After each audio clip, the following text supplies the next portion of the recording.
So it is Tuesday, January 13th, a very long anticipated day for me.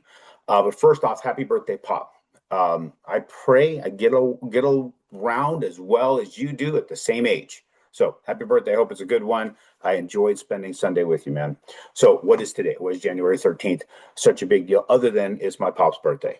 It happens to be the actual release date for this sumbitch. So you can go online now and get the dang thing. Now it's no longer pre-order. If you go to the website, quitjerkingoff.com, I'll show you. It actually still says pre-order, but you can just order it. You can also go there and get the ebooks for these. So those who get on this, there's a code in that. I don't know if the code works right or not, but you can download these sumbitches. You can also buy them on Amazon. If you want to know what my Pop looks like, there's your sumbitch right there. So now let's talk about this a second. What I hold in my hands is the very first one that I picked up of the hardcovers. Of course, I signed it myself. I numbered it number one, but I also have signatures from Mr. Robert Allen. Now, that, if you look at the dates, when I went to his house at 11/11/2025, it just so happened he picked up his pen. I looked at the clock next to him. It was 11:11 a.m. when he signed it. Pretty interesting. So we got all that timing on there. I thought that was kind of cool. I'm a kind of a numbers guy, so I'm about that. And then Dolph DeRoos.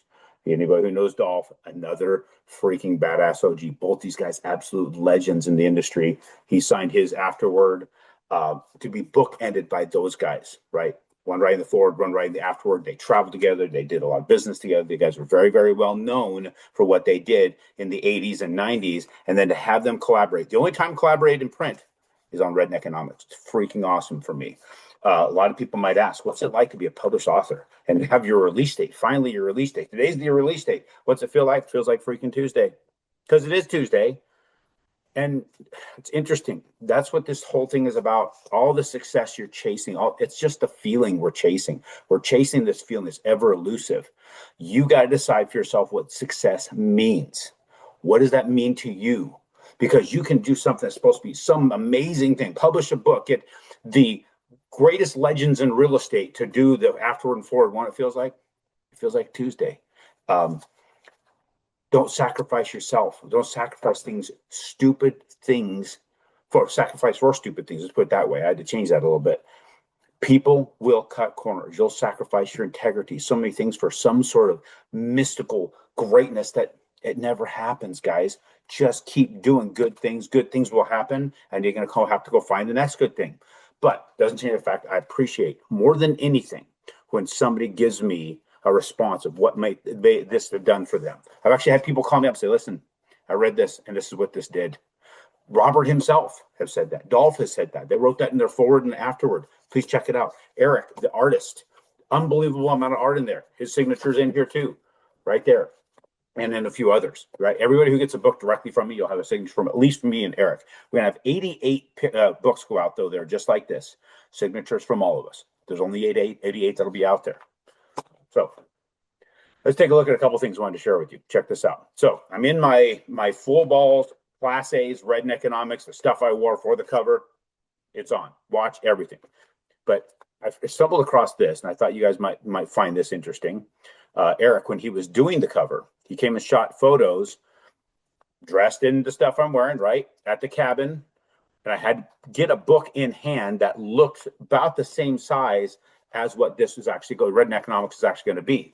And then we reconfigured the look for a different set of hands, but it was a different day. So what he thought was funny was he would lay this one over the other and the head didn't move. I thought that was pretty wild. My head stayed exactly the same. It was just a different shirt, different pose or different hoodie, actually, different pose for the book itself. That's how we're going to hold it on the cover. So you can see which went out. One picture was done for the pose, another for the actual hands of the book. So thought that was pretty cool. Eric had shared that with me. Thought you guys would maybe think that was really, really interesting. He was cracking up over that. What did we also talk about? You can go to Amazon right now, and you can search for Redneckonomics. And there you go. Also, the audio book is available. I got to listen to a little bit of that this morning. So you can go down in here and you can preview the audio. And in previewing the audio right here, you get to listen to mostly Robert Allen right there. So, So you're going to listen to me doing a little bit of the intro stuff, and quite frankly, for myself, listening to myself is kind of freaking boring. Doing the audio is one of the hardest things I'd ever done. I think I had like 10 hours of reading, but there's maybe 2 hours of audio of me doing this book, so it's not going to be a long listen. Robert did an amazing job. Dolph did an amazing job. I've got members of my team that tells me I speak too fast, so I'm going to slow down right here. And so when I did the very first chapter with the audio guys doing the audio, and I started to read that, they recorded it and they said, "Okay, now let's listen to this." Actually, the listening length is 3 hours and 30 minutes. Not bad. Now they had me listen to it. I'm like, dude, that sounds boring as all hell. And they're like, yeah, you need to liven it up. I said, they're like, why are you speaking like that? So I had members of my team tell me I'm too damn fast with my speech and I need to slow it down and enunciate. They're like, no, talk like you. So I don't know if I talk like me in this. I haven't listened to it yet. So I'm going to have to listen to it and go along with the book. But what I'm excited about is Robert Allen and Dolph DeRuse did their own narration. And they wrote those, and I mean, that to me is the most exciting part. More so than anything else I got. Those guys and the artists putting all the time in. Eric has got hundreds of hours in this thing, guys. $27, you get to have over $100,000 worth of artwork in your hand. It's awesome. You can also go to share this one, quitjerkingoff.com. Oops, sorry, showing the charts. We're not there yet. I'm going to go ahead and stop that. Let's go back to quitjerkingoff.com. And show you there is, it looks like a little bit off here. It's showing you that you can reserve, secure your physical copy now. Cool. Yeah, there you go. We got that changed. Awesome. Pre-order. Well, that pre-order is no longer pre-order. It is now officially live. You can get that. These guys, these are actual portraits. So the people who are willing to take the book, read it, and give an actual referral to you to read the thing or put a quote in here. Eric did actual portraits for them. They got sent to them so they can have their portraits with a signed copy of the first 20, I think, of the first 20 hardcovers that came out. Now, enough talking about the book. Just get the damn thing. 22nd though, 22nd. Definitely looking for some support on the ebook. I'll be coming back with you guys on that on the 22nd to jump on Amazon and get the ebook. It's going to be really, really cheap. We're going to practically give it away so we can get some sales out there. I want to get some traction. That's what you got to do these days, right? So what's happened? We've seen all what happened with the push to have Fannie and I think Freddie take $200 billion and throw it into the mortgage-backed securities. But is that enough? When you think about the demand on housing and how much money goes out per transaction, is $200 billion going very far? No, $200 billion is a pimple on an ant's ass in reality. So it was good to spur the market, get some things moving, but how long did it last? It was amazing how many people were sending me texts and sending me information over the weekend saying, we're going to see massive rate drops next week. Rates are going to go through the floor and yada, yada, yada. And people wondering about why I probably shouldn't have locked and rates are going to go way down next week. Well, CPI came in and it's saying it was forecasted at a certain amount. And we had the consensus at a certain amount. The prior was a certain amount, and it's actually higher than forecast and higher than the prior, which is very interesting.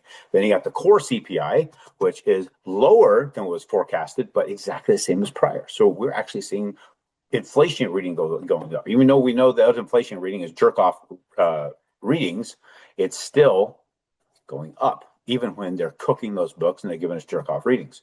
New home sales, 737,000. What we see, it was actually down 1,000 from previous reading.